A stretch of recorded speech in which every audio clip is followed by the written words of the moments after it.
लो जी, एक दफा मैं अपने दोस्त के ब्याह पे कराची गया और वहां मैंने तुम्हारी खाला को पहली दफा देखा।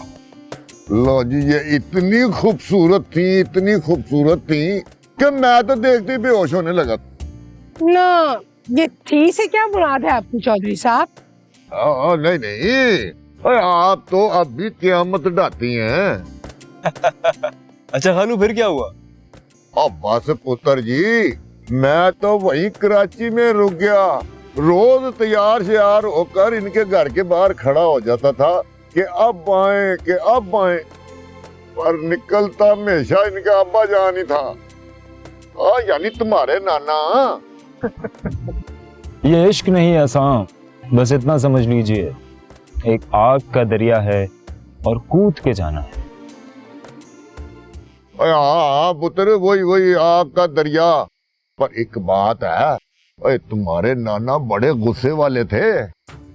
चौधरी साहब, खबरदार जो आपने मेरे मरहूम अब्बा जी को कुछ कहा तो।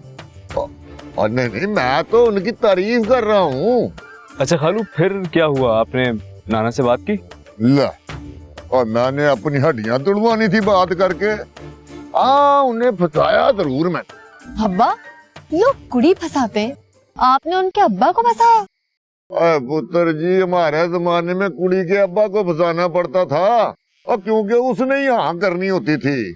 फिर तो मुझे आपके वक्त में पैदा होना चाहिए था चौधरी साहब। और क्यों भाई, क्या मतलब है तेरा? कुछ नहीं, आप अपनी कहानी सुनाएं। हाँ खालू, बताइए ना, नाना को कैसे राजी किया आपने? बस पुत्र जी, शुरू में तो मैं रोज उन्हें सलाम किया करता था, और फिर बाद में मैं रोज बराबर उनके खड़े होकर नमाज पढ़नी शुरू कर दी। और शाम को जब वो सौदा सल्फ लेकर आते तो मैं दौड़ कर उनके सारे थैले पकड़ लेता और घर तक छोड़ने जाता कि शायद वो मुझे कहें कि बेटा चाय शाय पी के जाना। और शाबाश है उन पे भी, हमेशा कहते जीते रहो। अब्बा, बहुत ड्रैग हो गया, अब सीधी सीधी कहानी बताओ ना, एंडिंग क्या थी? बस बेटा, एक दिन फिर मैंने हिम्मत की। नमाज के बाद सलाम फेरते ही मैंने कहा, बड़े साहब, मैं आपकी बेटी के साथ हज पे जाना चाहता हूँ। हज पर?